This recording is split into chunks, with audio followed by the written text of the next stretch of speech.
Okay, welcome to the Hoops in the P.N.W.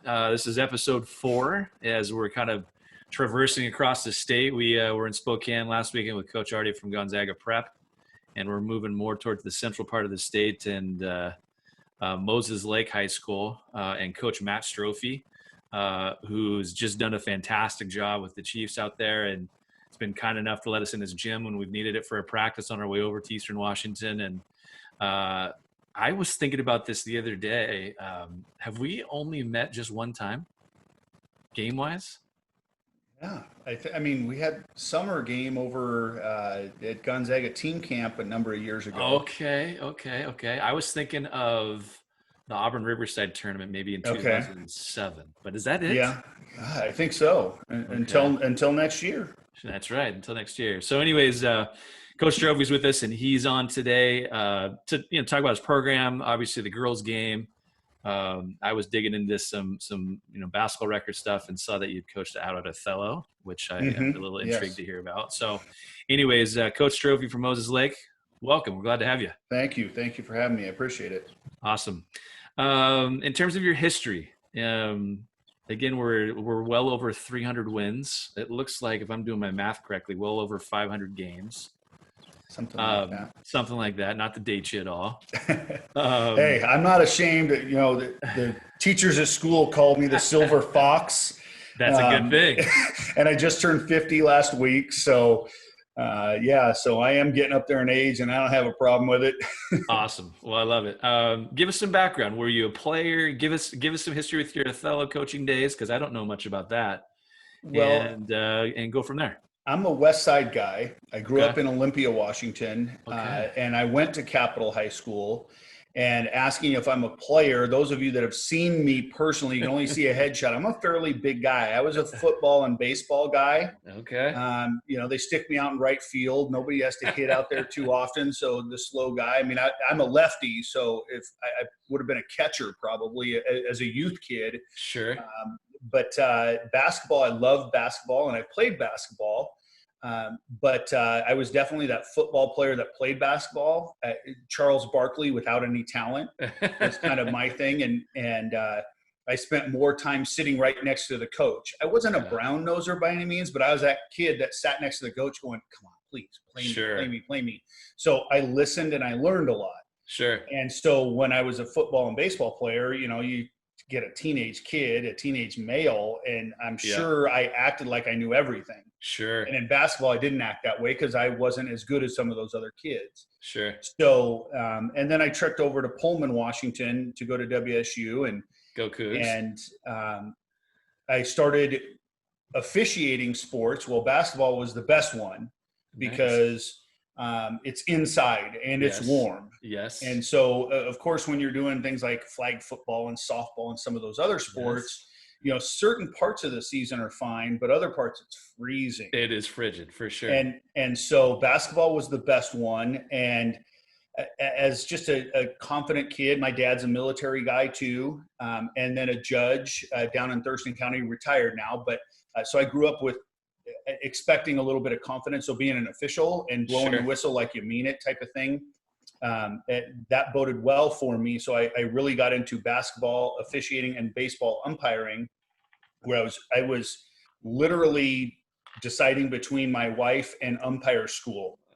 Okay. I mean, like, do I ask my girlfriend to marry me and stay in the Pacific Northwest, or do I head down to Florida and go to umpire school? Well, women win those kinds of battles. So I stayed here. I didn't do that. No regrets though. We're approaching 25 years of marriage. So no regrets there either. Awesome. But then I come home, so I'm, like I said, I'm refereeing basketball and umpiring baseball. I come home to Olympia and I run into my C team basketball coach that I had as a sophomore in high school. And he says, hey, we've got the C team position open. Yeah. You should come apply. Sure. And so I applied, and I was the only one that applied, and so got the job. And that was my first. I spent a year coaching the C team, and then 2 years as a varsity assistant, so I could learn because they only had one gym at the time, and so I'm coaching the C team kids at the middle school after the middle school practices. So it's like 6:30 to 8:30. Right. And so I became the varsity assistant for a couple of years, got to go to the state tournament both those years. Okay. So we had a really good crew those couple of years. And then I went back down to the C team with all the knowledge that I had learned. Sure. And so really I wasn't an assistant coach. I was kind of a glorified manager. I'd pass, I'd get water, I'd help out in any way, shape, or form. But I got to learn from Bob Dixon, who was the coach at the time. So my mentor down there at Capitol High School for the boys. And so we did things like inventory and ordering and, summer tournaments. And I got to do all those things with him. So I got to learn how to be a head coach. And then I went back down to the C team for a couple of years, and I really liked that they had a couple of younger coaches on staff. And so we kind of went through that cycle of working each level and getting an opportunity to learn and grow. And one of the others at the time, Brian Vanderveer, is now the head boys coach at Capitol High School. Yes. Yeah. So he stuck around where I wanted to stick around, but getting a teaching job 20 years ago, 25 years ago was not so easy. Now there's a teacher shortage. Back then you'd get 100 applicants for one English teaching job. Right. So that's what took me to Othello. My wife is a Moses Lake person, and we met at WSU, and we did have that philosophy of starting a family and having kids. We wanted to either be close to my family or close to hers. Got it. So we started in Olympia, and she actually had a great teaching job in Olympia, didn't really want to leave. Right. But Othello gave us 2 jobs. And so we moved over to Moses Lake and just commuted the 20, 25 miles down to Othello and coaching boys, varsity coach of boys. And it was an interesting time in my life. You got to pay your dues. I listened to a broadcast that Kelly Graves did a couple of weeks ago. Maybe I listened to it a couple of weeks ago. It could have been older than that. Where, you got to pay your dues, you got to start at the bottom and kind of work your way up. And that was kind of no disrespect to Othello, but that's basically, they hadn't had a coach last more than 3 years in like 25 years. So if you're not going to win, if you're not going to win now, you're not going to last long. Right. And their football coaches program was successful. Their wrestling program's always successful. Their baseball team was seeing some success. So naturally, with the same athletes, the boys basketball team should see some success. Right. A plus B equals C sort of scenario. Yeah, with the exception of, during the summer, those guys go to football camp, the weight room, and baseball games, and I got very little of them. Right. And so you really have to work on your basketball skills to be good. And we had some good players, some good athletes. We didn't win much. And so I lasted 4 years, though. I got past that third year mark. And in my 4th year, we had to play Kashmir to go to the state tournament. And we lost that game. And so we went home and they went on to the state tournament. And that was my last year there. They did not renew. We're going in a different direction, those kinds of things. Right. And AD speak, if you will. Yes, exactly. And so that's where my wife had already transitioned up to Moses Lake, so she didn't have to commute. Sure. And so that was the next step for me, going, okay, if you don't want me as a coach, why would you want me as a teacher? Not that it's the exact same thing, but it's, it's part of the same profession. And so I got the opportunity with a job up in Moses Lake teaching, and like at the last second. And Othello is definitely a small school district in the sense of they're a stepping stone. So people want out so they can move up to bigger schools, better schools, whatever the case may be. And so they didn't want to let me out of my contract. I had to get union people involved and stuff because it was pretty late in the summer. Sure. But I was 6th grade though. I had to go from high school sophomores and seniors back in Othello to teaching 6th grade English in Moses Lake, but the girls' job came with it. And they had not seen a lot of success before I got here. And I guess that's the last 18 years. I spent a couple of years teaching 6th grade, and finally a high school job opened up. And so I've been teaching high school English and psychology for, the last 15 years, I believe. So Awesome. Well, you think about, by the way, 6th grade, that was my first start. It might've been 7th grade too. I was a long-term sub. And middle school teachers are saints, just because of that clientele and kid. It takes a special breed to teach middle school. Okay, it takes a special breed. I don't know about saint because my wife's been teaching 8th grade history for 25 years, and I don't know if she's a saint, but she's definitely a rare breed because she's had opportunities to move up to the high school level. And it's like, no, she's literally taught 8th grade her entire career, 8th grade history. It's amazing. I feel like as best as I possibly could, but I could never fathom for myself going back that direction. I just have appreciated that high school level.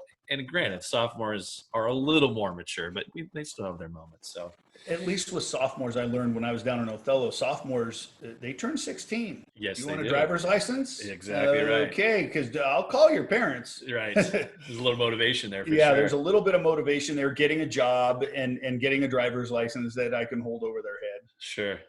So Moses Lake, big school in the middle of the state.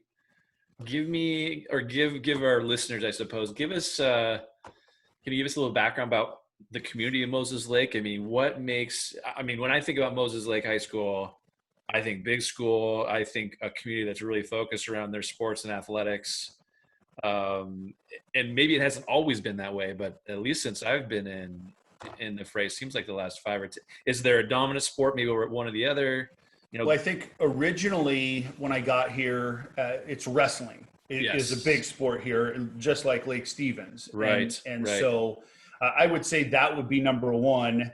Like they were broadcasting our wrestling matches on the radio. Right. And so describing that type of stuff to the viewer or being interested in listening to wrestling, that's not very common in most communities. Very fair. Sure. So, but I do agree that sports is a driving force around, athletics and activities. I guess I shouldn't just say sports because we've got a great band program here too. Cool. Our drill team is a huge one for the females to be a part of. And so, and when I got here, Lauren Sandhop is our athletic director, and he wants to make this the best program in the state when it comes to facilities, right? When it comes to equality, whether it's going to be cheer versus football, sure, or girls basketball versus boys basketball, or baseball versus softball. Everybody gets, you get budgets and you can build your program, and they work hard and they go to battle for us as coaches and for the kids at the administrative level here. So I think that's always been something that I've admired. Right. I'll help you, but I'll let you do your job at the same time. Sure. So our athletic director, you've been a head coach, but it hasn't been basketball. So it's nice that you have an understanding of what we're dealing with, but not necessarily so much of an understanding that you need to be at my practices and seeing if I'm running the right offense or defense, which I've experienced before. Sure. But the community is primarily agricultural. Yeah. The industry here still deals with agriculture. So you might have a corporation that bags frozen, potatoes or French fries or whatever. Right. And so they may not be farming it, but then they're in the production piece of it. It's connected in some capacity, in other words. Yes. And then we have the airline, Japanese airline, JAL used to be here. Then I want to say an Air Force base was out at Big Bend. And so Big Bend has an aviation program, I believe one of 2 community colleges in the Pacific Northwest anyway, that has an aviation program. And so at Boeing and all the jets out there, it'd be great if I had a picture of it, but I mean, there's 1,000 jets or whatever it is just out on the runways and parked out there so they can get to them. But I would say that would probably, the aviation piece is probably right there afterward. Right. And I was going to go there too. I would imagine I've seen a couple stories about, closing certain components down. Is that going to impact your community and kids? And, what's that going to look like there moving forward? With Moses Lake and obviously your conference, one thing you guys deal with certainly way more than we do on the West Side. And I guess maybe to some degree in Spokane, but in the Big 9, you guys travel. Oh, yes. I mean, you have to travel. That's a massive component to what you guys do sports wise. And I've seen it a couple of different ways where you guys have had back-to-backs. Mm-hmm. I would assume you've had boys, girls on the same days. I mean, talk about the travel component. What kind of challenges does that, promote for you guys Or is it just something you guys are so accustomed to? It's what you do. That's what I was going to say is we're so accustomed to, an hour and 10 minutes is our shortest trip. Oh, And that's to wow. Eastmont High School. And that's when you get a good Eastmont. bus driver that's going to Rock and kick rolling. it into gear. Yeah, And, sure. and there's no adverse weather conditions, Right. rain, snow, ice, whatever. And really, I guess if I would say the longest bus trip now is non-league, let's say Walla Walla, but you've got the Yakima School, Sunnyside. You're going anywhere between an hour and a half and 2 hours, depending again on the roads and the bus driver that you get. And you go to Spokane, you're budgeting yourself 2 hours to get there. And then we've played Post Falls, Idaho before in Coeur d'Alene, and so now you're talking 2.5. Right. When you go to those schools. So it's something that when I got here, we always dealt with. Yeah. And that was part of the breakup of the Big Nine. I just part of the breakup of the Big Nine, where the Tri-City schools, now the MCC, right. That the travel, it was, people were going through the budget crisis and things. And so they're saying we need to save a dollar. And so we're going to create our own league down here. Right. And so they said, fine, if you're going to take your ball, then you can go and take your ball and call yourself something else. We keep the Big Nine name because we're not leaving. You are. Right. And then it's funny because the coaches that I talk to, most of the travel budgets have been the same, if not greater, because then they need to go all to these same places for non-league games. Right. Right. So, yeah, I mean, it does save them some money, and it increases the gate when you have 2 games and you're in the Tri-Cities, and that helps. But we don't have that. We're traveling an hour to 2 hours anywhere we go. And it's just part of the process, and we just deal with it. Yeah, no, I admire it. And I wonder a little bit about the weather, and, obviously you got to have faith in those bus drivers, and granted, you're taking probably major roads more so than not, but at the same time, you guys are accustomed to inclement weather and driving and that kind of stuff over there. Whereas West Side, we shut down if it seems like there's a little bit of frost or, Right. And that's the thing. We've been lucky enough to where sometimes, they do the 2 hour late start, and then the roads kind of clear up where you're going, too bad we don't have a 3 hour late start or a 4 hour late start and just extend the day a little bit. Sure. But we cancel school, but then by, noon, the roads are fine. Right. And we're still allowed to practice, and we've still hosted and then traveled on games where we've actually canceled school. And not every district has that, but a lot of the Eastern Washington schools are like, we'll just make decisions individually for each and every situation, whether it's school or practice or games or whatever. Right. Man, I wish we would go that route, because we get the if we're shut down, then everything's shut down, no practices or whatever. Now you get later in the year, we've had some flexibility. Our district's been really good about that, where if it's, near playoffs or something like that, we can't make it required. It's an optional practice. Right. Wink, wink, nudge, nudge. Yeah. But it's been functional. So interesting to kind of hear those components, because those are things that, again, we get so comfortable with over on our side of the mountains that, we had to travel a whopping 40 minutes, and your small one is, and sometimes it's the Spokane schools, if we want to play a non-conference game, sometimes they're like, you can come to us, but we can't come to you. Which is because they don't budget for it, and we do. And so it makes it easier on us sometimes, but and they've gotten better. Again, that was more toward that budget crisis type of thing. That was, maybe 8 to 10 years ago. And they're a lot better now, because we have Central Valley and Gonzaga Prep heading our way. Right. So, and again, that fundraising, even if they need to do fundraising, to offset that travel budget, then they'll do that. They'll spend that effort making sure they can get the games. And I think that happened when we hit the RPI a few years ago, going, okay, hey, I'm going to be good. So maybe a school, that's on the lower end, that's not thinking they're going to go to the state tournament, they may say no to Moses Lake or to Lake Stevens going all the way over the coast. But if you're going, I'm Lewis and Clark, and I think we've got a good shot, we want to play the best teams, we're going to go get some fundraising done and go to the locations that we need to go to. Sure. No, that makes sense. By the way, I talked to Mike last week, kind of post-show, and I was perplexed. He's been doing this for so long, and 15 years for myself now. And we haven't played them once. Yeah. So I already had kind of said, not this coming year, but next year we'll try to plan one coming back your way. Maybe we'll meet over, Moses Lake, stay the night out there, and then go meet them the day later, something like that. So keep that on the horizon. Oh yeah, definitely. All right, let's get into Moses Lake hoops. So this year, give me a recap of Moses Lake basketball. What a heck of a year, honestly. We did. We had a great year, led by a core group of kids that have played together for a long time. And I think that's a huge bonus for us here in Moses Lake. Seniors, hopefully? Yeah, well, 4 of them. Okay. But we also had, the nice thing about what I try and do here, and our coaching staff has that philosophy too, of, if we can have 3 or 4 kids that maintain their 4 years, that's really what we need. So somebody might go, oh, junior high coach might go, ooh, this 7th grade group's really thin. You've got you've got this girl and this girl. Right. Maybe that girl. Right. And I'm like, perfect. That's all I really need is 3 of them. Yeah. And so that's, and this past year we had, 15 or 16 freshmen.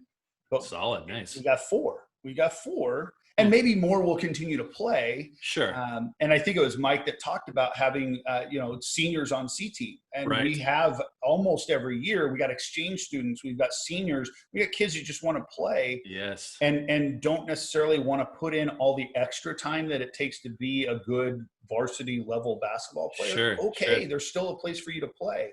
Love but it. If we can get 3 or 4 kids every year out of a class, it helps with our depth. Sure. So yes, we leaned on those seniors this year, but Anna Olson, who was a junior, and Megan Karstetter are big inside sophomore. So we've got 2 starters that were underclassmen. So we have 2 starters back, and then our first 3 girls off the bench are coming back. Okay. So ideally, we're just reloading. Okay.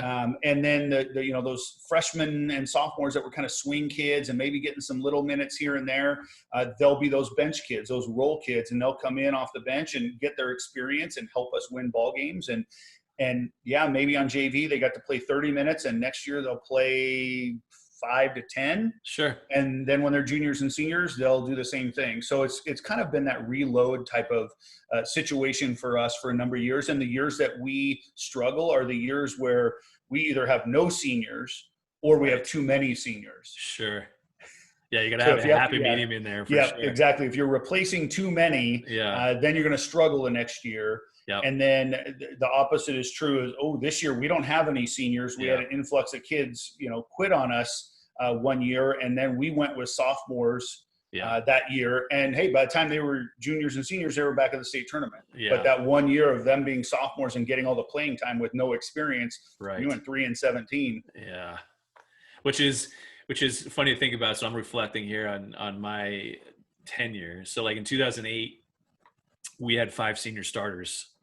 4 of them my first couple years had gone through the program, but we got 1 girl back her senior year because she was a big time softball player. And thankfully her mom and dad listened to, believe it or not, a voicemail. If you remember answer machines back in the day, they don't exist any longer, but they actually got to the voicemail ahead of her getting there to delete it. So her parents didn't hear it. So our parents said, hey, you're going to listen to this voicemail. She showed up the first day of practice, whatever. And she was a big-time kid. But anyways, 5 seniors that year. The next year we went 9-11, and you're trying to replace a ton of minutes and experience. But those freshmen and sophomores that year, a year later, laid the groundwork for the next 3 years. They got that experience. And, you think about the other thing you were talking about with, a class of kids. The other struggle is, and my assistants say this all the time, it's okay if you go every other year with 2 or 3 kids that are going to help you. It's the years where you go back-to-back years and you don't get anybody to help you. Right. You're going to be in trouble, without those young kids. Now, you had mentioned seniors playing with your C team, whatever. Do you guys end up having to cut kids, or you just put them on C team, JV? How many teams do you have? Well, we are budgeted now for 4. Okay. We used to have 5. Oh, wow. And I think those first 3 or 4 years we had 5. So Okay. we had 60 kids turning out. We didn't really Awesome. cut anybody, maybe a couple of kids where you look them up and you have 54 fighting referrals in 2 years. Yeah, I'm not keeping you. Right. Or somebody that has, 5 Fs, I'm not keeping you either. Sure. But we really, over the years, haven't cut too many kids. I really am a firm believer that if you want to play, there's a place for you to play organized basketball. And we Right. have had those kids that come in and they're the playground legend, even in Moses Lake. They played with the boys and all that kind of stuff. And they get to Sure. the high school and you have a system. Right. And it's not like we have set plays that we do every single time, but you have a system. Right. Those kids, the playground kids, struggle Right. during tryouts, they can run with everybody and they can cut with everybody and they can, make those shots and do the dipsy-do kind of fun things. But boy, then you get them in an organizational system and they really struggled. And Right. so those kids didn't last. Even when we kept them, they never lasted because they just get too frustrated. Sure. Sure. But maybe a dozen or 15 cuts that I've had to make in the 15 years that I've been here. Oh, that's awesome. So it's been nice, or actually 18, not 15 years, but 18 Right. years that I've been here, maybe 15 cuts. So Love it. No, that's so good because as Mike and I talked about, what I loved about what he was doing is we've got to get beyond, and it's hard. We have, I guess, different expectations, at least in our league, because we used to have a C team and a freshman team for all schools. We had 4 teams and it was great. And, you'd have 50 girls turning out and same kind of thing. And then once schools started to cut C programs, you knew you weren't going to get them back. And that was going to be a problem for all the reasons that you guys are able to keep kids. Kids just want to play. It doesn't matter. They don't need hey, I'm going to be a varsity kid and or what have you. And the thing that is wrapped around that is the notion of getting cut. That's the number one reason why kids don't do tryout sports. I don't want to have to deal with the public failure in my peers' eyes. I don't even think it's necessary from the coaches' perspectives. I think they understand that role, and you've got to make those decisions. It's I don't want to even take the chance of looking like a failure, quote unquote, in my friends or peers or colleagues' eyes. It's just numbing to think about. But it's really too bad that they have that thought process, because that's a great learning tool and maturation tool for kids as they get older. Because we're hiding you or lawnmowering in front of you all these obstacles to make you grow up, that they don't get to have anymore. They're like, ooh, I'm not as good as little Susie or Johnny in that sport, so I'm just not even going to turn out because I'll get cut. Right. And I think what we run into more often than not is, instead of the getting cut, it's if I'm not going to make varsity, I'm not playing. And that has hurt our depth in program, to where when we go from 4 teams to 3 teams, it's primarily due to that reason. Right. Because I've been on JV for a year, maybe 2. Oh, yes. And so I should be on varsity next year, and I'm not going to be. And so I quit. Well, then all of a sudden I got holes in my JV team that I have to fill with younger kids. And then that takes away from the freshmen or the C team. And so we've gone from 4 to 3 teams, not because we don't have enough freshmen turning out, or sophomores, or exchange students, or lovers of the game. We still get those kids. It's our depth kids that we lose because if they're going, gee, I'm not going to make varsity, then I quit. And one thing that I talk about, especially to the freshman group coming in, and their parents especially, is this is your first year of seeing 4 grades of kids at a time. Exactly. And so you might be the best player in your 8th grade group, going to be freshmen. Now that you're a freshman, you're going up against sophomores, juniors, and seniors. And we actually just graduated this group of kids. When they were freshmen, they might have been more talented than the seniors that we had that year when they were freshmen. But the seniors have been here and done that and paid their dues. And now it is their turn to have that role. And the freshmen get all pissy and moany about it. And it's funny because when we were at team camp before their senior year at Gonzaga this last summer, they kind of said, okay, we get it now. We didn't get it then, but we get it now. So we had a couple of freshmen in the room when we had a meeting, and they said, yeah, you got to pay your dues. You got to understand, because even though you might be able to go buy this senior one-on-one, when Strophy calls special or, out of bounds play 5 or whatever, Yep. these girls know how to run it and they won't forget. Right. And you'll have a brain fart and screw up the play, and then we don't score and we lose by 1. Right. So, pay your dues, get your experience, learn the offense, learn the defense, learn the coaching staff, and then you'll be successful. But just because you can one-on-one beat somebody doesn't mean you're a better basketball player. Sure. No, that's such great stuff. I love the depth piece there too. We've really had to deal with that at our level where we've lost kids to volleyball, soccer, volleyball more so than anything else, but girls that we brought up as freshmen. One was a varsity kid, would have started for us the last couple of years, chose volleyball as a sophomore and not to come back. Probably would have started for us as a sophomore. And so you start to eliminate those. And that wasn't even one where you're not going to play. No, she would have been a starter for us. There's no doubt. Whereas the other ones, I played a year JV. I should be a varsity player this year, but I'm going to have freshmen go by me. Yep. In reality, that was what's going to happen. And you put 2 years of that together and you look at our depth, at our JV level where we should be uber deep and strong. And we're going to struggle because we're missing those pieces and the patience that we would like to see our younger players. Your time's going to come. It's going to happen for you.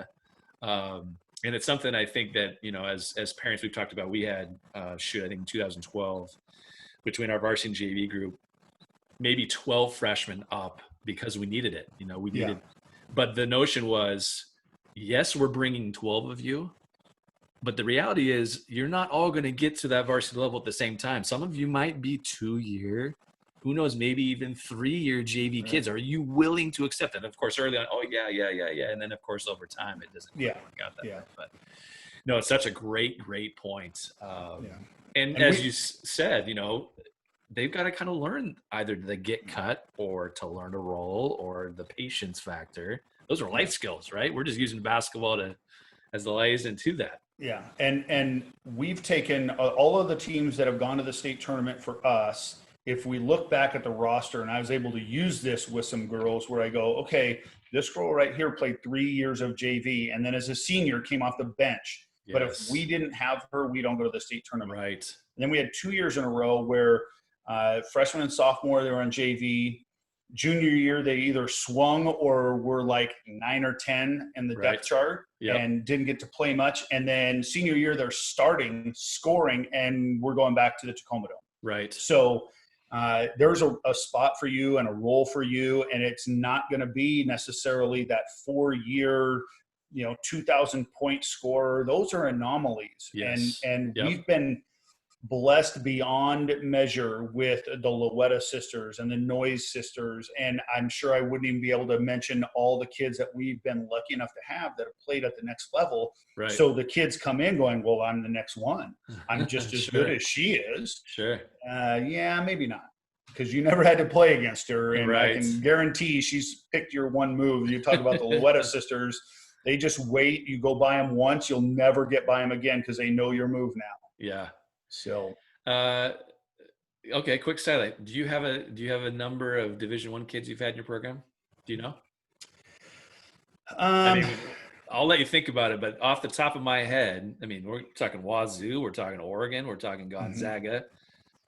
Where else? And then Arizona State with the youngest Loetta sister, Jamie. Abby Rathbun is at University of San Francisco. Okay.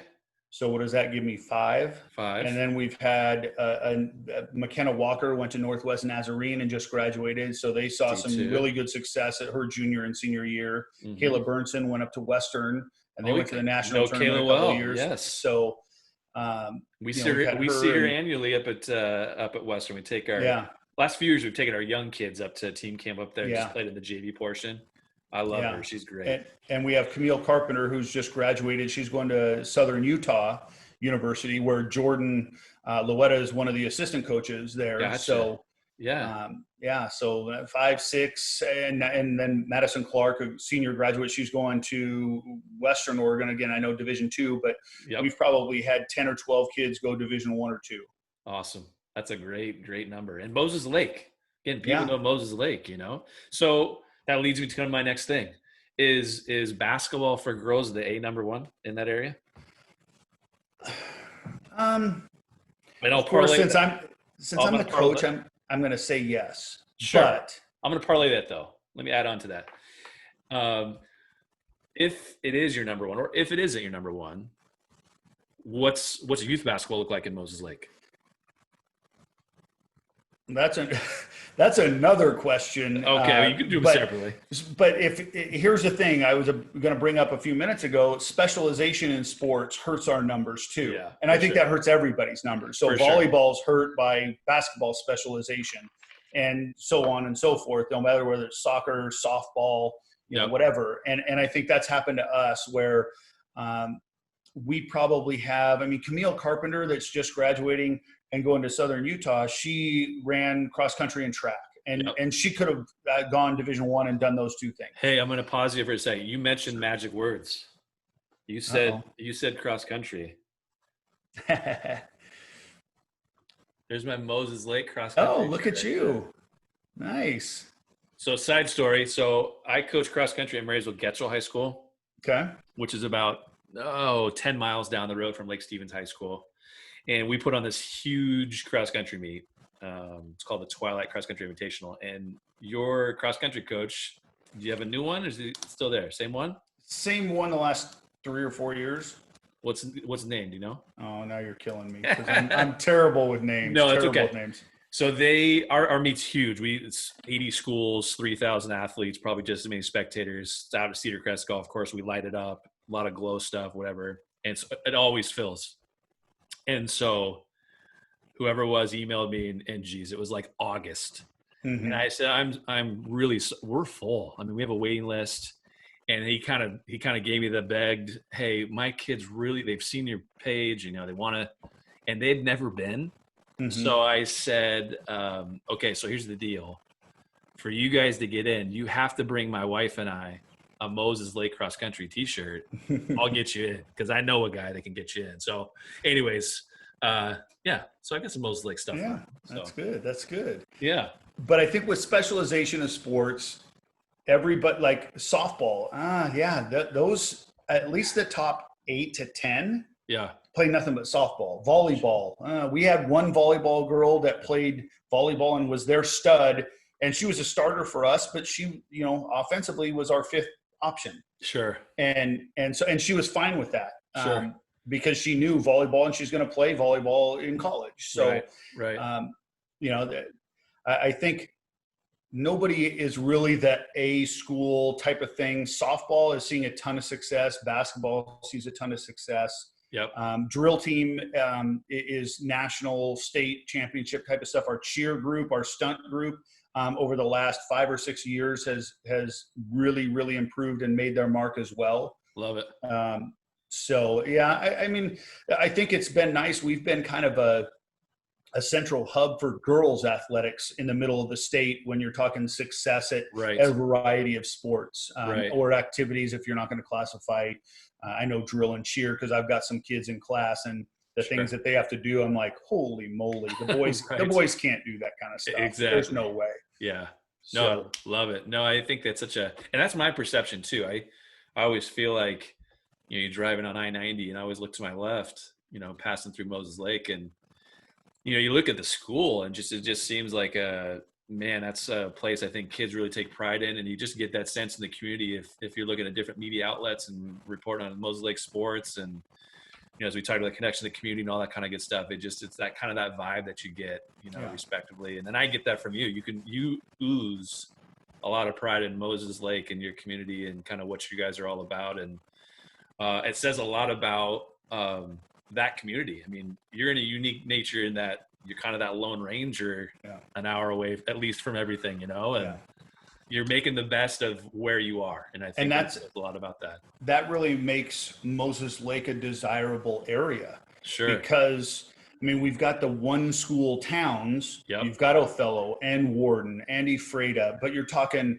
hey, those are 1As and 2As. Right. You've got a 4A in the top 5 population in the state as a single horse town. Sure. Now, granted, we passed a bond to build a second high school, but that's not happening. And I won't get into the political side of that. But as a coach of athletes, I'm loving the fact that we don't have a second high school to compete with. Yes. At the same time, as a teacher and somebody involved in education, it was probably the right thing to do is create smaller learning environments than what we have right now. But that decision's out of my hands. So Right. I'll take the Moses Lake Chiefs and maroon and gold, and once a Chief, always a Chief kind of thing. And, Yep. and there's a lot to be said for that, because I've had 6 different girls come back and coach with me. Yep. That were former players. Sure. I've got kids home during this time frame that are like, hey, can I work out with some of your girls? And I go, hey, what I don't know won't hurt me, kind of thing. Yeah. And you can never be hurt by too many skills and fundamentals. Sure. So if the 3 Loetta sisters are at home for the next month, and we can't really do much of anything, and you want to go over to their barn where they've got a basket inside and work out with 3 college level kids, yep, I'd take advantage of that if I was in your shoes. No, for sure. No, I love that. That's fantastic. Now, you had mentioned your staff. I have always equated your program as probably having one of the largest staffs in the state of Washington. Is that by design? And, no. Let me follow it up first before you answer. Okay. Is that by design, one, although it sounds like you might just maybe you can't say no. And then 2, what kind of roles do you give your staff if it's that big? Well, so it was large because we had some opportunity. Well, one, we're staffed for 4 teams. Okay. And I think at the very beginning, we were staffed for 5. Right. And due to Title IX, if our boys have 5 teams and have coaches for 5, we get coaches for 5, even Sure. though we couldn't field 5. Okay. And then those couple of years, all those coaches wanted to be on the bench. We were good. Love it. So they're like, I want to go for the ride. Yeah. Okay. Sure. So I want to promote that kind of stuff. And the more adults we have at practice in the playoffs and running drills and helping out, yes, the better we're going to be, the more reps we can be, the more efficient we can be. Right. And so we included everybody that was on our staff. And then one year we had a split stipend. So we took one stipend, split it in half, and these 2 coaches, because one, the wife was having a baby. And so, if I need to be able to leave, I need to be able to leave. And so they co-coached a team. And sure. So we've had things like that over the years. Excuse me. And now it's kind of funny because our boys who used to make fun of us, our boys program was like, you got like 7 people on the bench. Yeah. Now they have an astronomical number where I think they have to have like 18 chairs to have all the bench players and all the coaches on the sideline. And starting 2 years ago, we had a little bit of turnover at our younger levels. And so I said, okay, just the varsity JV coaches that are in the gym all year long, I want us focusing on that. Sure. And so the last 2 years, we have not had our C team freshman team coaches on the bench with us. And then actually this year, they want to come playoff time. They're like, can we go? We want to go.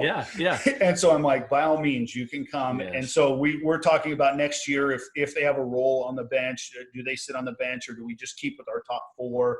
How are we going to work that out? But everybody has a role. Sure. Again, listening to Mike last week, it reminds me a lot of our group, with the exception of we switch it around throughout the season, not necessarily, you're in charge of man offense all year. Okay. So we do it by opponent. And offense, defense, that kind of thing? Well, I think kind of a combo. So again, being the big guy, I'll work with the post players and somebody else will work with the guards, but I'll go and work with the guards and let the other guy take the post once in a while. Sure. Because they might need to work on some more guard oriented skills. And then we might work on our our guards posting up other guards. Yep. So, but when we talk about opponents, I might say, okay, I have Sunnyside and West Valley Yakima. And my volunteer assistant, you've got Wenatchee and Eastmont. And then my paid varsity assistant, you've got Eisenhower and Davis. And so do you lay these out before the season starts? Yes. Who's got what? Okay, gotcha. Yes. And so we do a coaches, whether it's a coaches clinic, like when we came over to yours before, we always have a coaches weekend, if nothing else. Gotcha. And so a couple of years in a row, we went to Spokane and we go to a practice at Eastern, we go to Whitworth, we go to Gonzaga. Love it. We'd stay in a hotel for a couple of nights and we'd meet during the day at lunchtime and we'd go over, I've got a notebook that we have for our coaching staff and we go through the notebook and make sure everybody's dialed in with what our goals are for the season and things like that. And like I said, then we kind of assign coaches to a certain team. And so everybody's got their huddle account. And so you can watch the last couple of years of film. If you want to go scout, you're in charge of finding out the new stuff about your team. Nice. And so when we do our walkthrough stuff and our film things, they're the person in charge, not me. Love it. And so it gives them a lot of ownership. Now, my youngest kid is a senior this year. So when it comes to, having a high school age kid, there's not a lot of caretaking that's involved in a teenager. Sure. They like to be alone or away from mom and dad. True. And so even though I don't have Eisenhower and Davis, I'm still going to watch their film. I'm still going to take notes because I'm the head guy and my head's on the chopping block. Yeah. And really, again, the teams in our league, they haven't changed in so many years. And so I'm a type A personality. So I got a file folder on every team. And I'm talking every team. Love that's it. 4A across the state. And so what do you got on let's talk about the Vikes here after this. Okay. Well, yeah. And so we'll put our notes together from previous things and say, Sunnyside is really good at this. They have cycles of plays. And so here's something, we haven't seen that in 2 years. So I wonder if we're going to see it this year. And look, based on what type of players they have this year, I think we're going to see that set. And we always try and get one film on our opponents before we play them, at least one. But it's hard on Sunnyside because traditionally they're our first league opponent. So they might have a game or two under their belt. Yeah. Or they'll run the same play and change the name. Sure. We've all done stuff like that. So, but we put our collective heads together, even though, James is in charge of Davis High School out of Yakima. Okay. When we're doing walkthrough, you're doing it. We're doing film. He's the one that's clipped it. He's the one that's taking notes on it. So he's the one walking the girls through it. And then our other assistants and myself, we add things when we feel like we need to, but then come game time, I'll listen to that coach more for offensive and defensive changes because we'll put our heads together and go, okay, based on what we see out of Davis High School in Yakima, they're running a 2-3 zone. Right. So we're working our 2-3 offense. So James, you're in charge of Davis. So you're in charge of our zone offense. Sure. And so I might be in charge of our man offense. Gotcha. And so if all of a sudden they want to go man on us, I'm ready for that. But if they stay zone, then James has got the calls. Sure. And any one of our assistants is allowed to substitute or allowed to change offense or defense. Now, again, usually we've been working together for a long time, so we kind of have a system of who gets to yell what. Right. But again, when we're in charge of a team, it makes it a whole lot easier. The girls know when we play Sunnyside, I'm looking at Strophy to find out what we're running. I'm not looking at James. Right. But when we play Davis, they can look to James, but I'm the ultimate one that does all the talking in the huddles and all that kind of stuff. Got it. And I think it gives them the role and responsibility. One, takes it off my plate so it doesn't burn me out. Sure. And two, it gives them a greater sense of ownership to it. And usually our JV coach that sits on the bench, she's got the iPad with the huddle assist stat type of thing or whatever it is. And nice. And so, we have up to the second stats. It's not always 100% accurate, but it's close enough for what we want to look at. Well, and enough for media to give, that's kind of what we have our purpose for, and then, filter back through it. Man, such good things. I think the value of giving your assistants specific teams really allows the credibility for your kids to give those coaches credibility in your eyes, because you're looking at them too, whereas some programs it's strictly the head coach. And if an assistant says something, they're like, oh, okay, yeah, whatever. What's Coach Eden got to say? What's Coach Strophy got to say? Whereas in your program, in this case, hey, these are the experts on those respective programs. We're tuned in with what they've got to say. I mean, what value to add, teach your assistants in that respect. Now, when you think about film, and again, you're an hour plus away from so many places, please tell me your league has like a video share pool. Matt. So here's the thing. We do not, and I would vote against it. What? Because since I got here, I brought in the philosophy that I had with when I coached for Bob Dixon in Olympia at Capitol. Yeah. Where they got VHS films and I was the low man on the totem pole. I went out and I scouted and I put stuff together for the coaches. And so I get to Othello and I'm like to the previous coach, I know it's kind of awkward, but Yeah. Can I make copies of your last year's films? And we went out, and when I was in Othello, we got, because I had two professionals. Okay, how do I, non-teachers, they were in the Okay. professional world. Sure. And so they had opportunities to go out and do some scouting for me. Oh, And so we always worked our butts off to get gotcha. film. Sure. And so when they called something, we knew what it was. Yep. And so when I got up to Moses Lake, the previous coach, he offered them. He said, yeah, here's the last 2 years of films. And so I sat and I worked through. I didn't care about our own players, even though, hey, great. I want to know what Davis does, what Pasco does, what Richland does, what Wenatchee does. Right. And so I'm taking notes on these things. And then my first probably 3 or 4 years, I mean, we went 1-19, 3-17, 7-13, and then I think 9-11 those first 4 years. But we had every team on film twice before we played them. So we wouldn't get embarrassed. Love it. Because they were better than us, and we needed to turn the corner somehow, some way, and we did it through IQ. Love it. So we knew what was coming and when things were coming.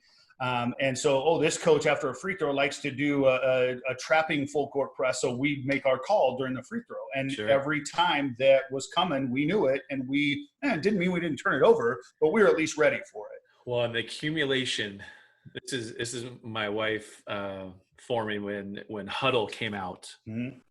My wife had stated, and I was for it because we were just starting to have kids at the time, and it was going to save families gas and time with your families and getting out. But before Huddle, I mean, I was out at any possible thing I could get at. I mean, it was about for those reasons.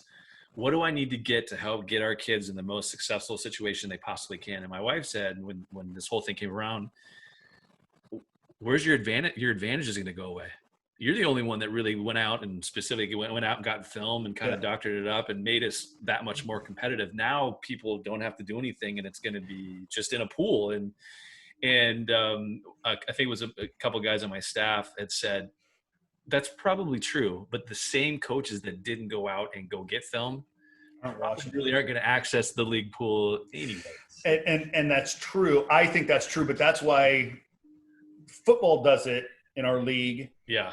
And basketball, I didn't have to vote no because not everybody in basketball uses it. Sure. So since not everybody uses it, we don't have to do it. Sure. And again, I don't want to give an advantage to other people and by putting our film out there for anybody to access, or at least our league. I don't want to give them an advantage because I've already gone out and done that against you. Yeah. And whether it's lazy or whatever the case may be, people don't always, it's too far away, whatever. Right. Luckily, again, that's why James is assigned to Yakima schools, because his wife is from Yakima and they get to go down there and visit, or he can get his, a brother-in-law to go film the game and send it to us. So we have reasons behind who has what teams to scout, but and it does make it easier that we have Huddle.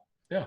We can do some trading. I can contact, so-and-so from Ferris High School and say, hey, you guys played Wenatchee and I played Central Valley or whatever, if we want to do a trade. And there are certain people that we don't trade on. When Steve was down at Chiawana, we didn't trade on each other. And Rick and I at Sunnyside, we don't trade on each other. But it's not a written rule where other leagues have written rules in that. We don't have that over here. Yeah. So, and again, if I wasn't able to, hey, would you be willing to share that film? I would just drive and go watch that game. Sure. No, that makes a ton of sense. Speaking of Sunnyside, they seem to be the program in your league that gives you the most fits. Yes. Even this year, they got you once. Do I have that correct? Yep. Were you healthy at the time? Why does Sunnyside give you such issues? Because they're well coached. They work really, really hard. Mm-hmm. Definitely their always seem to be undersized, but yes, definitely work their butts off. Right. Work their butts off. And so they have to do certain things to make up for whether you want to call it a weakness, their lack of, whether it's lack of size or whatever. Sure. And they've got a definite home court advantage. If you've never been in their gym or played in their gym, it's the fans are right on top of you, and that's what you do. It's like Moses Lake, though. I mean, it's Sunnyside. That's what you got to do in Sunnyside. Sure. And when you win, you draw fans. So the place is packed for the girls' game, and we do double headers in our league. We didn't used to. We used to play at opposite site, and we do double headers because it's all about the fan and the dollar, and not about the player. But I don't like it. My AD knows I hate doing double headers, and because I don't care to watch the boys, because our girls are like, oh, hey, we got to go watch the boys.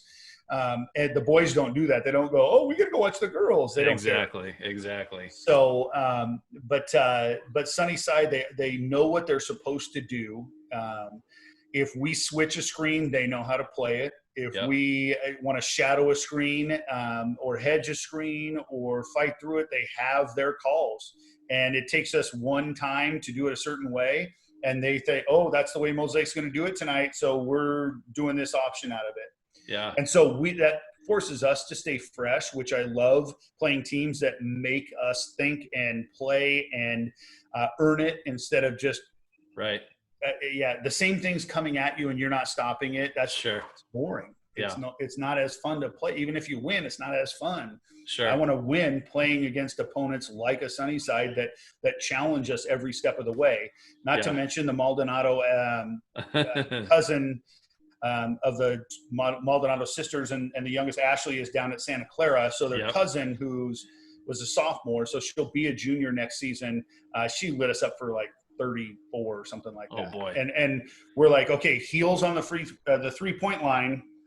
Yeah. But don't come out any further. Yeah, it didn't matter. She was 6 feet beyond the arc and draining them in our eye. And I think she made like 5 in a row at one point. And so it was just – and we only lost by 6. Right. So, they beat us by knocking down those threes. And I believe that game, too, we were under 50% from the free throw line. So that never helps. No, I love that, and what you said is something that Joe had mentioned when we were on, and we were kind of talking about. And is Sunnyside your number one rivalry? Oh yeah. Okay, so Joe and I were talking about that with us in Arlington, and I don't know if there's certainly a rivalry for us. Glacier Peak's going to be up there now. Snohomish was when Kenwood was in our league, and again, you think about all three of those programs for us. Again, you're talking about coaches that make you have to adjust. Mm-hmm. You're not going to go into the same game every single time, and they're going to play the exact same way. And for that matter, from quarter to quarter, from timeout to timeout, you better be prepared because you're not going to get the same thing. And I think that's what, to a large degree, has really grown the girls' game, I think, in our state. You think about the quality of play while girls are out playing more basketball. There's no doubt about that. The opportunities are out there where they're playing a lot more. I also think that the coaches, as I've gone through that list that we've come up with as an association, those that have been around it, they're around it because they're continuously wanting to evolve and grow their programs and challenge their programs and their kids. And ultimately, that's why we have a lot of girls out of our state that go play at that next level. You start to add those things up, and it has that kind of progression. So it's always been interesting to kind of, all right, when's that Moses Lake Sunnyside? When are those matchups coming up when I'm looking on, Wesco Athletics over here and kind of, looking for that box score to see how it transpires? Because it seems like you never know. There's never been – every now and then you have a dominant year where, one program over the other, and more times than not it's been you guys. But it's interesting to kind of see from your perspective or hear from your perspective kind of what makes that click. And we've seen them at Gonzaga team camp a couple times, and have had actually a lot of success with them for whatever reason. So, and granted, I think they were missing one of the Maldonado kids, but she would have obviously made a difference. But really, really good stuff. What else here? Let's see. Let's talk practices here. So you sent me a practice plan, and I had a couple of things, and I don't want to spend too much time with it, but I thought there was some really, really good stuff. We do announcements early. You do them at the end. Why? I do them both. Oh, you do both. Okay. So when they stretch, okay. Then I'll make some announcements because I don't like them talking during stretch time. Okay. And so we do a count. So when I'm done, they should be counting. Like the captains will be counting and leading the entire program and stretching. Stretching, sure. And so they'll count to 10 and they'll switch it. And our trainer has helped put us through some dynamic stretching types of things. And so the kids know what they're doing there. It hasn't changed in about 10 years. Love it.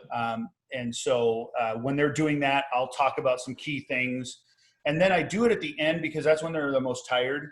Yep. And I need to teach them to pay attention to what we have to say when you're tired, because that's what's going to happen in the fourth quarter and an overtime of a basketball game.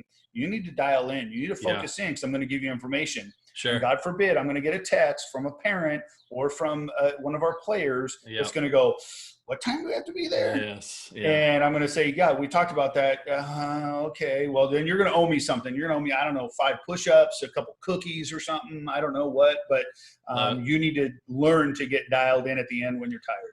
Seems very fair. I like that. You have film on here. How often are you watching film during game weeks?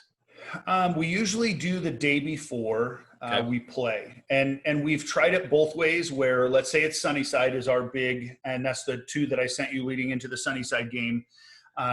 So we've tried it both ways, where we might watch, I don't know, 10 clips on Monday, and it'll be like their offense and then their defense and then their out of bounds plays or whatever leading up into, and do a little bit each day. Yep. I think we did that one year, and the girls didn't really like it. It took us out of a rhythm of our week for whatever reason. Okay. And so we just do the day before. We've kind of got our routine, and we flip every week, whether we're early or late practice times with the boys.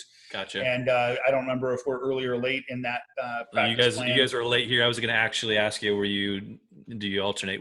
So weekly? You're yes, late. weekly. Gotcha. So we'll either go 3:30 to 6 or 6 to 8:30.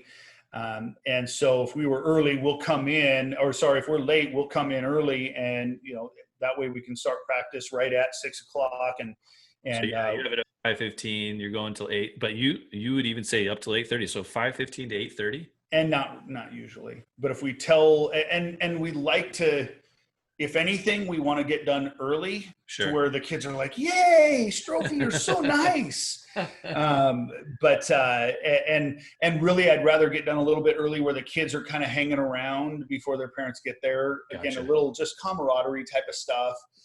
But as well, sometimes they like to shoot around. When we're late and we don't get in the gym early, shoot them up. Right. Yeah, they want to get some shots up, and so we'll come in and watch. Again, it's 15 minutes, 20 minutes of film clips. So all clip stuff, though. Oh, yeah, definitely.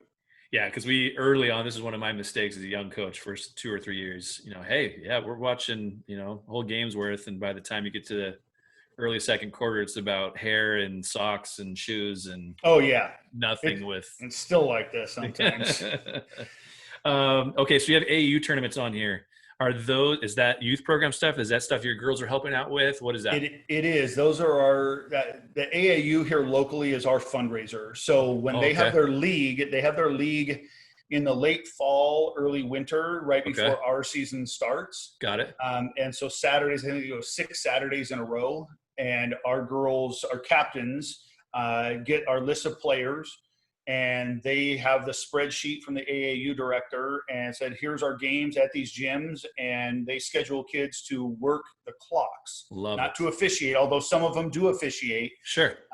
But work the clocks, and they get $8 a game. And so then that $8 goes, is a credit to their summer costs, whatever they do, goes to team camp and stuff like that. So we schedule the 6 weeks there, and then I think we usually host 2 tournaments here in Moses Lake sometime during our season. Gotcha.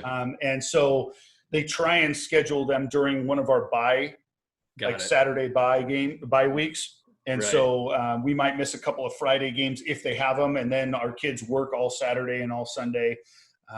And so it's a pain, because you want those to be days off, but then I'm checking to make sure girls are showing up. And even though it's a role I've delegated to my captains to, hey, you guys are service members to our AAU community, because you guys used to be AAU players. Right. So you're doing a little payback here, and you're leading our program. And so you're in charge of signing kids up, and you're in charge of calling them and reminding them and doing all those things. And so all those kids are like, oh, I want to be captain. Sometimes I weed out those ones that don't really want to be a captain, because you don't just get to shake the referee's hand and go out there at mid-court at the beginning of a game. Brother. You've got a lot of roles and responsibilities for our program. And so when you get that plaque at the end of the season, or when I put that you were a captain of Moses Lake girls basketball, it's going to mean something to the people that know what we do with our leadership program. Love it. No, I love it. That's the ownership piece you give your players. Yes. That's so Yeah, critical for sure. You also haven't, and this is where I was starting with our Google Classroom idea before we got started today. So you have a Google Classroom for your team. I do. Yes. So I Um, try and disseminate as much information as I can through that. So we have okay, some documents that they evolve and they change, but our core covenants are posted on there. got We it. have a standards and expectations document that sometimes is, well, I think it's common sense, but yeah, if you get a referral at school, Yeah, there's going to be some repercussions there. some repercussions on the basketball floor. And of course, you get some parents that are like, hey, that's not your job, that's mine. Yeah, but they represent me and they Yep. wear our arrowhead Yep. and that's important to me. If they're Yeah. wearing our stuff and they're out at the sand dunes drinking a beer Yeah. with our t-shirt on, yeah, no, I don't care if it's summer. That's Yep. not okay by me. Yep. So Yep. we have our standards and expectations that we have on there, and our schedules are on there, and Right. again, they change all the time, but that's kind of our hub of information. So your It's parents a have poor man's website type of Sure. thing. Do your parents have access to that too? They can't. Well, see, that's it. I think that's where Google needs to, where it says, "Oh, invite parents." You can invite them, but they don't really get to see the same things that the kids Okay. get to see. Yeah. And so that can get better on the Google side of things. But I also have told the girls and the parents saying, "Girls, log in and show your parents. Parents, sit down with your kid and say, hey, is there anything new on the Google Classroom?" Because I've done just this past summer, I went digital on our clearance information. Right. So instead of them having to fill out paper, they're just typing in their name and their Nice. their insurance card number and doctor's Right. name and phone number and all that kind of stuff. That waiver information and things like that, and making sure I have parent phone numbers and stuff like that. And Okay. we build our phone tree off that information as well. And so all that stuff they have access to on there. I love it. We do a group page on Facebook, and it's something that we've done, I want to say probably year 2 or 3. And it's work and they've added things that you can, documents. And obviously our generation parents are going to be more Facebook compared to our kids. Right. So in that respect, that makes a ton of sense. And it also answers since as I talked about that Google Classroom thing, that invite feature. So they don't actually get to see every single thing that kids do. Right. And I think when they get invited, just because I have a daughter in high school now, that when I've been invited, I think I get like a weekly email update of what's kind of transpired for the week. Unfortunately, it's after the fact and never before. So again, some things that our tech director in Moses Lake, I've got to say, hey, I know it's basketball, but if you can, talk to your Google people and say, here's some improvements they definitely can make. Because I would like to see my daughters, the other teachers' Google Classrooms. What are you doing from day to day? How are you organizing yourself? God forbid, I might want to take a page out of their book. Agreed. No, but totally the parents need to be informed of what it is that we're doing, whether it's in class or with basketball. Right. Love it. 6:35 p.m. Conditioning for missed free throws and air balls. No, you guys. So when we do our pregame, sometimes our pregame can be a little lackluster. And that's a pet peeve of mine. Right. They go through the motions a lot. Yeah. And so we keep track of their misses and air balls. So miss lay-ins, air balls, anything that should go in. So this is from pregame. Correct. That you've charted. So let's say from your last game, that's the conditioning for that. That's what it's actually so the day before a game. Okay. Instead of doing some of our other pre-practice routines, they're like, hey, pregame. And so we do our the 20 minutes on the clock pregame routine. Yeah, that's what we do. We do that as a warm-up. But we keep track of the things that when they make mistakes. Got it. So if you're going to make mistakes, if you're not going to stay dialed in and focused, we let you have music. One of the very few times we let you have music. So you get to have music, you get to have fun, but you've got to stay mentally focused. And so when you lose focus and you miss a lay-in, you airball a shot, then we're going to run for it. They do make them up with made 3-pointers. Okay. So in our shooting drill, we have X amount of 3-pointers as well. And so let's say, God forbid, we have 12 missed lay-ins. Well, if they make 6 3-pointers, then we only have 6 lengths to run. Okay. And then we time those, and we've gotten so much better over the years where there's not a lot of running. I mean, Sure. the JV and the freshman team might do a little bit more Sure. running, but we might have to do it 2 or 3 times in a year. Okay. But again, it keeps them focused. It keeps them counting. It keeps them paying attention to their teammates as well. So I don't know. It's just something, and heck, it was bigger when we weren't very good. We used to keep track of and have a length for every second chance point we gave up in the previous night's game. Right. So we do Love things it. like how many turnovers. If our goal is 12 turnovers, any turnover over 12, we had a set of lines at the next practice. Sure. Stuff like that. So we've done those things, and our success has really minimalized those things. It's funny because you get the Carly Noise and the Jordan Luetta back, and I go, God, things are so much easier.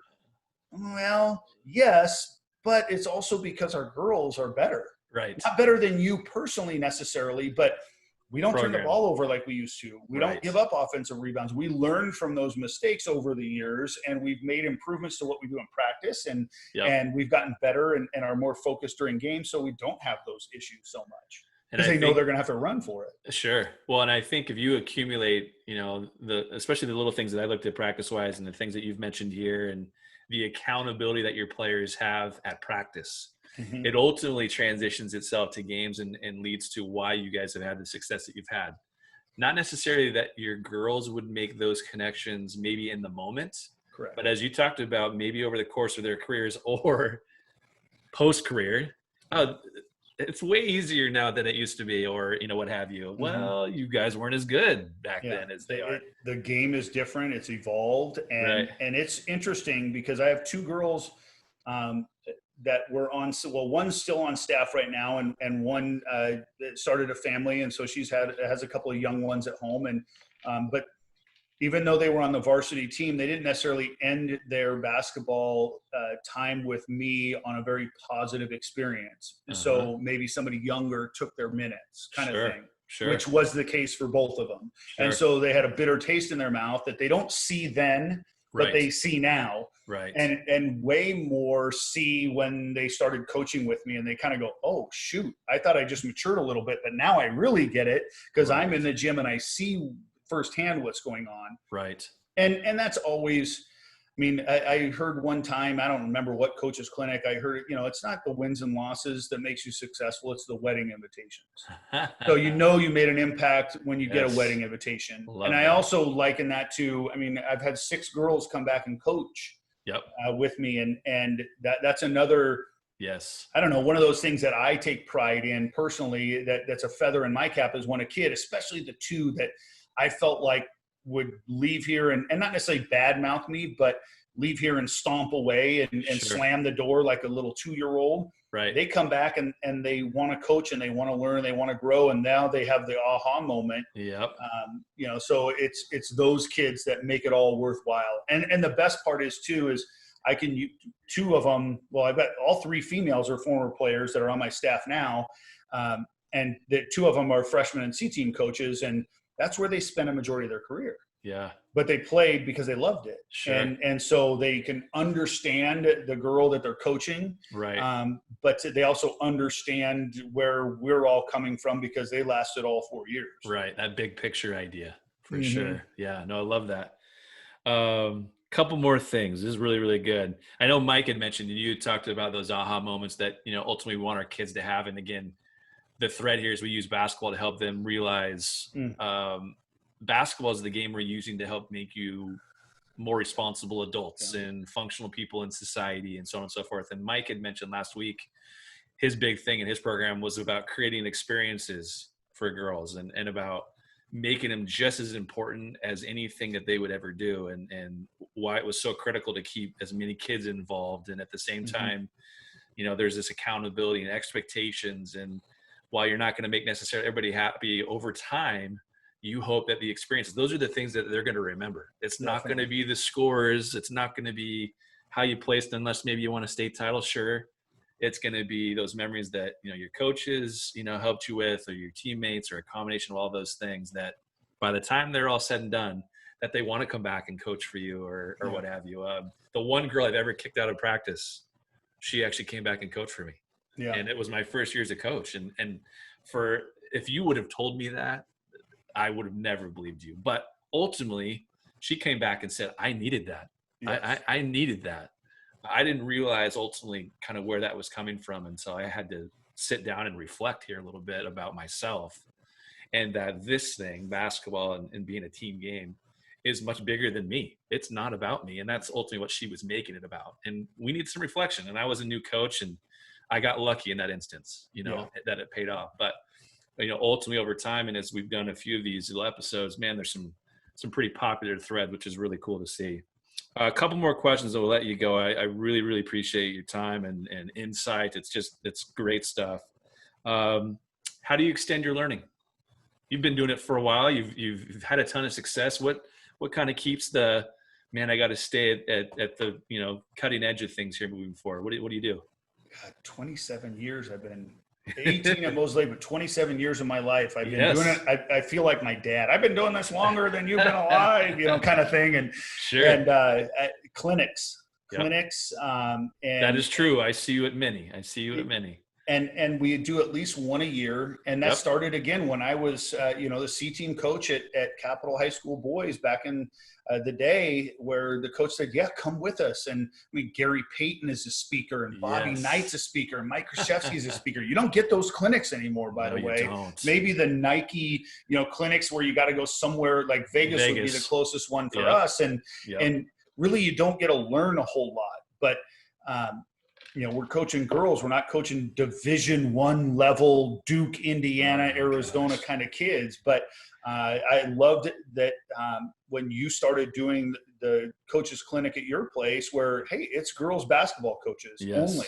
Yes. Because we need to learn, we need to grow our game. Yeah. And so I'm not going to learn anything from the UW men's basketball coach. Right. I very rarely am I going to learn something. Right. So I want the community college, the other high school, the Division III, the Division II coaches, and give me a keynote speaker once in a while, because it's kind of cool if Kelly Graves comes in or somebody like that. If you get Gino ever coming over, let me know. That's on the wish list for sure. We always just love getting some nuggets of information. I pick up a shooting drill. Yep. I pick up a rebounding drill, just little nuggets of things. And with all due respect to my teaching job, I've had a little bit more time to scour the internet for things. So sure. I've been trying to keep my girls kind of, hey, keep in shape and do some things. And if you're slow of foot, sorry, I'm not sure if you can hear all my little bingles, but all of a sudden, oh no, you're fine. I got one of the Google Hangouts from one of my classes going crazy. But now I lost my train of thought. Just going, the clinic, going online. And so YouTube is a fantastic place to go. I said, there's not one of you girls that couldn't improve your lateral quickness on defense. Sure. Guarding the ball, you're all bad at. If I can get by you, you're really bad. So I want you guys to get on YouTube and search lateral quickness basketball drills. And there's like 8,000 things to do. Yeah. So between clinics and between YouTube videos and I've got two coaches that, again, a volunteer varsity assistant who played at Eastern Oregon University, and then my paid assistant coach that was a Moses Lake kid. Actually, both of them are Moses Lake kids, come to think of it. And he played at Big Bend and then over at Pierce Community College. They all have a knowledge of the game that's different than mine. Sure. And so when we can learn from each other, but then also, kind of be able to evaluate our own talent. And we put in the dribble drive this past year. Love it. And then not being too proud to contact the people that I know within the coaching system. So Steve Davis was at Chiawana for a number of years. And I said, Steve, you run the dribble drive. We want the dribble drive in, because that's the way our personnel is kind of shaping out over the next 3 or 4 years. Right. And he came up for a day. Sure. And he worked our girls for a 2.5 hour practice, and we're recording everything. We're taking notes. We weren't helping him at all. We're all with our own clipboard taking notes, and we've got, cameras going and recording things. And the girls loved that we were looking out for what's going to make them more successful, because we didn't have too much pride. And whether your last question is going to be, okay, what advice can I give for younger coaches? That's definitely, that's where I'm headed. When it talks about learning, you can't be too proud to learn. Yeah. No, you can't teach an old dog new tricks. Well, if that old dog is unwilling to learn new tricks, you ought to take it out and shoot it. because it's worthless. Yeah. With all due respect to those guys that have been doing it the same way for 50 years, they've been lucky, because that's not going to happen in this day and age anymore. Right. So we don't get to recruit players that fit our system. So we have to be willing to change our adjust. system. Yep. And we've done that 3 or 4 times in my 18 years here. We still have some of the mainstays. Yeah. But we do a lot of different things every few years and keep drills as fresh as possible, as new as possible, because they're still about rebounding. They're still about passing. They're still about ball handling. But we're doing different things so things stay fresh and interesting for the kids. Love it.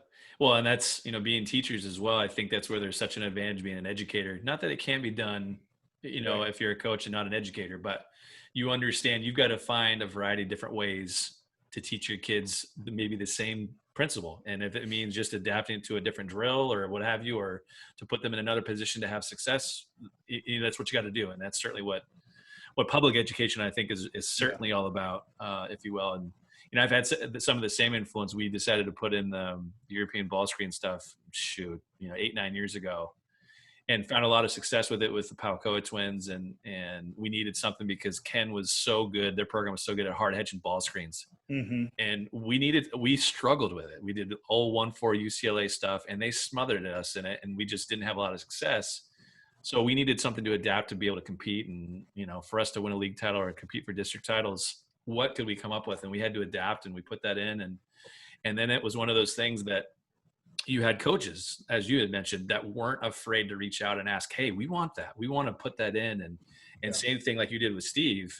I got asked to go to, King's practice and have Dan and their voice coach, Rick Skeen, who I got a lot of stuff from when I coached with him. They wanted me to install, and the kids were just hungry, and they were so excited about, hey, their coaches weren't so proud to not be able to reach out to somebody else and grow their game and grow the program. And you're right on the money. And that's the purpose of this too. We want to make sure those channels are open for, all of you guys that have had a ton of success. We've done those things. It's okay to do those things. And you're going to see that same success follow in suit, respectively. So, man, this was great. Timing's great. I've had a ton of respect for how you've gone about your business. And granted, we've only played each other a couple times, but it's about the way you do things with your program and your kids that really is impressive. And from my perspective, something I would love to emulate. I think we do a decent job, but after having listened to kind of what you do, and certainly with the things that you have in practice, and man, you've really got to put together, and ultimately your type A personality, and you're willing to dot the I's and cross the T's, have led you to that success. There is no question with what we've talked about and the things that you put together, even in the beginning. And I guess young coaches can take this. You can start at your 1-19, you're 3-17, you're 9-11. You can build over a few year time frame and get yourself to the success that you guys have had. So kudos to you again. Appreciate so much your time, and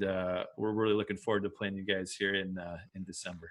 Yeah, my college roommate lives in Lake Stevens, and so once we solidified that game time, I'm like, okay, we're going to be in Lake Stevens on December 21st. Not that I want any of the other coaches in the West Side to come out to that game, but so I look forward to seeing him. I look forward to seeing you guys and your team. So thank you so much for having me. I appreciate it. For sure. It's we're looking forward to it, and our lady's going to get tested. There's no doubt about it.